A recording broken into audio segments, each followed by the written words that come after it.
What's going on? Well, there's some VPD in the community safety unit seizing all the cannabis and threatening us with future arrests and other problems if we continue to provide cannabis products to our community. All right, welcome back to the show. Mike Smyth in for Simi. That was the voice of cannabis activist Dana Larsen speaking to Simi back on October 30th. That's the day that his medical marijuana dispensary was raided by the Vancouver Police Department and the province's new pot police, the Community Safety Unit. This is the provincial pot squad.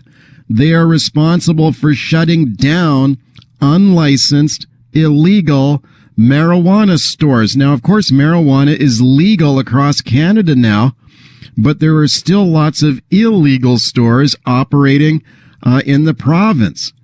The Community Safety Unit, I wrote about this in the Vancouver Province newspaper yesterday, which you can still find online, theprovince.com, by the way, check it out. They have raided 21 different stores so far, 21. And Solicitor General Mike Farnworth says there are more raids to come. Is this the way to go? Should the government be raiding these illegal pot stores? We got our panelists assembled on this one. Kash Heed, the former public safety minister, former West Vancouver police chief. Very pleased to welcome him back. Hi, Kash. Good morning, Michael. Thanks for coming on. Also, the aforementioned Dana Larsen, the founder of the Vancouver Dispensary Society. Hi, Dana. Hey, hello. Thanks for having me. Dana, thanks for coming on. Let's go back to October 30th when your store was raided here. We heard a little bit of your live reaction as it was going on in the show that day. What happened that day? Well, the Community Safety Unit, which is really an Orwellian name for this group, they just come in and empty your shop and take all your cannabis and issue a bunch of threats and leave. It's very disconcerting. Okay, I talked with you about this the other day, and you estimated what, tens of thousands, maybe $100,000 or more worth of pot that day? Yeah, it's a pretty big number. We're a busy spot, and cannabis isn't cheap. So yeah, it's definitely a serious financial hit, and we'll see if they decide to start laying charges or not. Right, and the store is still open though, right? We reopened a few hours later, just like the Victoria Buyers Club, which was also raided recently, and they also reopened a few hours later as well. We're not going down without a serious fight. Okay, aren't you afraid of getting hammered with massive fines or maybe thrown in jail? No, I'm not afraid of those things, and hopefully those aren't going to happen. Well, because I'm doing what's right and what's needed, and so I don't let fear of those kind of things guide me. We're right near St. Paul's Hospital. We're serving thousands of people that need the access to the medicine that we're providing, and that is my priority, serving those patients. Okay, let me go to Kash Heed, the former Solicitor General. Kash, do you think the government's doing the right thing here, trying to shut down these illegal stores? I mean, if someone is operating a legal store, they've paid $30,000 for a legal operating license, they've gone through all the background checks, they're doing everything above board, why should they have to compete against illegal stores? Do you think the government's doing the right thing, shutting them down? Well, let me tell you, there has to be a balance here on how we enforce our laws in Canada and here in British Columbia. The retail rollout of cannabis in Canada has been a complete disaster, Michael.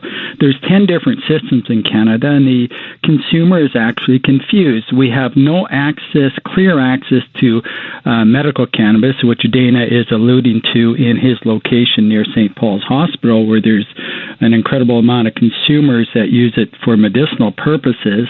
But I've always said you're never going to be able to arrest or enforce your way out of this particular problem. And we knew these problems would arise because, Michael, you and I talked about this previously. The program in Vancouver was somewhat different than elsewhere, where, in fact, we allowed these dispensaries called at that time to open up. Yeah. And I think we had, Dana, you can correct me, we had excess of 100 of these dispensaries operating in Vancouver. And then we came through the federal legalization of this and tried to pull back on all this. So we've had this chaotic and bipolar approach to trying to deal with this. And strictly enforcement and threatening people like Dana and others is not the approach we should be taking. We need to take more of a balanced approach, Michael.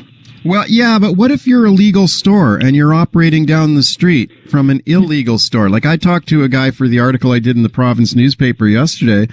His name is William McLean, and he runs 4 legal cannabis shops in Vancouver. They're called City Cannabis. and he's running these legal stores, and he's saying, like, why should I have to compete against unlicensed, illegal stores that are actually trying to steal my customers? And he wants the government to shut these stores down. Well, by virtue of the product that's available in the legal and illegal store, you've got the discrepancies that are taking place. And the consumers that I talk to in this medical market can tell you that they prefer to go to their trusted person where they can get it at a reasonable price compared to a product which is in their mind deficient and at a higher cost. So, Michael, we're not going to create this massive demand for this particular product, but people that are consumers of this particular product, especially from a medical point of view, they want a product that's reliable to them, one that has worked for them in the past. And if you don't have it in the legal market, Michael, they are going to go to the illicit market to get that. And that's why we have over 85% of the sales of cannabis from October 2018 to October 2019 coming from the black market. It's because of this rollout disaster, the 10 different systems, and the fact that legal cannabis is too expensive. It's inconvenient to get it, and the product doesn't have the quality that the consumer is used to. Okay, I've heard that, but I still have a lot of sympathy for someone who's jumped through all these hoops and paid all these licensing fees and got their staff all trained up and went through the criminal background checks and did everything the government told them to do. And then they've got to compete against an illegal store. I mean, Dana, you're running an unlicensed shop. Why should you be allowed to compete against these legal stores? Well, we're actually in compliance with Vancouver City bylaws, and other shops that have paid their $30,000 fee to the City of Vancouver are also getting raided. The Herb Co., for instance, was paid their fee. They're in compliance with the city rules. We were told by the City of Vancouver that as we're transitioning into the legal system, we are trying to get a permit for our shop that was raided. We are going through the legal system with the province. We were told that as long as you're going through that system, they would allow us to transition. Now it turns out that's not the case. But the reality is that even if our dispensary disappeared, our customers would not all then suddenly flock to these legal shops. The places like City Cannabis should be not complaining about the black market, which is not going away regardless of whether our dispensary is there or not. They should be complaining about the rules and the regulations and the system that doesn't allow them to compete properly, the high taxes on the cannabis that they're selling, the low quality in many cases of the products they're providing. Those are the real problems. And even if they shut down every storefront in the country, that's not going to herd all these customers into their shops. They're going to continue to use the free market in other ways. Yeah, so they should be directing their ire at the government that created the system that they're part of. That, if they want to fix things, that's where they have to focus. Well, yeah, but the government is saying, well, okay, they're obviously experiencing some growing pains as they try to get this new industry up and running, but they say they're making progress. They've got 170 licenses for private stores that they've issued out there in BC. And this guy who runs the city cannabis stores, which are a legal store, legally licensed stores, he told me that a legal store would send people to his shop, stand outside his store, Dana, and give away free joints and say, don't shop at this store, come and shop at our store. I mean, do you feel... Well, he's actually mistaken about that. There wasn't any... I know those people who put on those protests, and they were not sponsored by any dispensary. Those are people, regular folks, activists in the cannabis movement who are upset with how legalization is rolled out. And so that they're not being sent there by dispensaries to compete. People know where to find cannabis if they want to access it. They don't need people standing out front of the shop. So that wasn't done to promote dispensaries. That was a protest. What are they protesting about? They're protesting that the legally licensed shops are constantly calling for more arrests, more raids, and more attacks on dispensaries and on the cannabis community. And I think that's what bothers people. You know, I don't mind these other stores existing, but when they're constantly calling for me and other dispensaries to be raided and shut down, and for medical users to have their access cut off, that makes people upset. And so there's a lot of hostility in the cannabis community against the licensed producers and these companies, and they're not going to improve their customer relations by demanding more police action against cannabis. Okay, Kash, let me go to you real quick, and then we'll take a break, and maybe we'll get some phone calls going. But, you know, I mean, you do consulting to the legal cannabis industry now, right? Correct. That's one of your jobs. Okay. Don't you feel any sympathy for a guy who has spent probably hundreds of thousands of dollars going through all the legal processes, getting a business license, getting the background checks, buying a legally sourced product, and then he has to compete against illegal stores. I mean, I take the points you made earlier, but you got to feel some sympathy for this guy who's trying to do. Yeah. Absolutely, but let's just go through all this. I believe in a balanced approach. The one-hand enforcement approach is it has its role, but it shouldn't be the only problem that we try and rectify it through that source. Mm. There has to be other ways of doing it, and there are other ways of doing it. If government would get off this mindset that there's a cash cow coming to general revenue, it's not coming, Michael, and hopefully we can delve into that and I can explain why. But right now, the black market is thriving all over Canada when in fact we should be looking at transitioning it to a legal market. The BC government now trying to shut down a lot of these illegal marijuana stores. They've got a police squad called the Community Safety Unit. They've raided 21 illegal marijuana stores in the past few months. They're seizing a lot of pot and a lot of money too. Solicitor General Mike Farnworth told me in one store they seized nearly $500,000 in cash. In another store, $450,000 worth of cannabis products seized. They say their weapons were seized in at least one raid.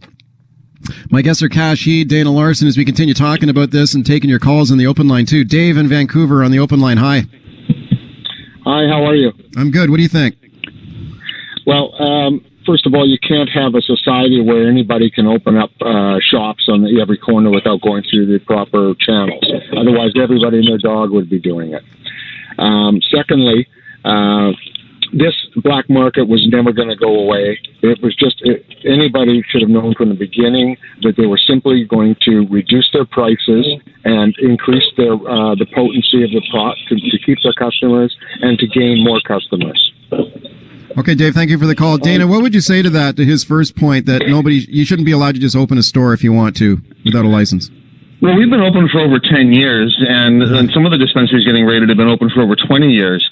And you keep saying that we're illegal dispensaries, but I'll point out that the highest law in Canada is the Charter of Rights and the Constitution, and that we have a legal right to continue to operate and provide medical cannabis to patients. And we're in the BC Court of Appeal right now arguing that case. But we're about medical cannabis. The legal system is about recreational cannabis. And those are two very different things. We're providing medical cannabis to patients who need it. The legal shops are specifically limited only to recreational cannabis for recreational users. Well, the reason I'm using the word illegal is there's a law in our province called the Cannabis Control and Licensing Act that says you've got to have a legal license to sell marijuana.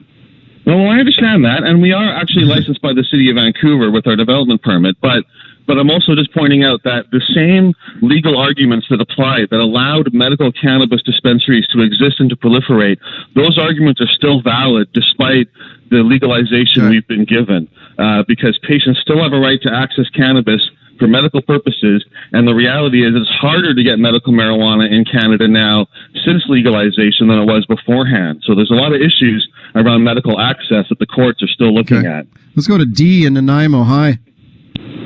Hi. You know, the whole time this debate was going on, all we heard was legalize it and tax it. And I even heard Dana say that on more than one occasion. Now that it's legalized, they're all going, oh, well, the tax is too much money. We don't want to pay that. It's too expensive. It's the reason most of us said, yeah, let's go ahead and legalize this was because we wanted to see the legality to get it out of the court system because that was wasting a lot of money. But you know what? I want to see it taxed as badly as alcohol and cigarettes because that's how most of us see it. Okay, Dee, tax it. Thank you for the call, Dee. Kash, let me go back to you. We've only got like a minute and a half left here, Kash, but you said earlier the government's not going to get rich off of this. How come? No, absolutely not. And they'll tell you that they never meant to be, but behind closed doors, they'll tell you the federal government thought this would be a cash cow. They even had the legalization come into the budget cycle, and in fact, the provinces were depending on that cash. It is not there. We only have a $6 to $8 billion business of cannabis in Canada. Alcohol, we have $22 billion, and tobacco tobacco, $16 billion. It's not going to come now. Taxing it is not going to work. We've got, as pointed out, you can get legal cannabis for around, now there's a company, Hexon, out of Quebec that'll sell it for just over $4 a gram.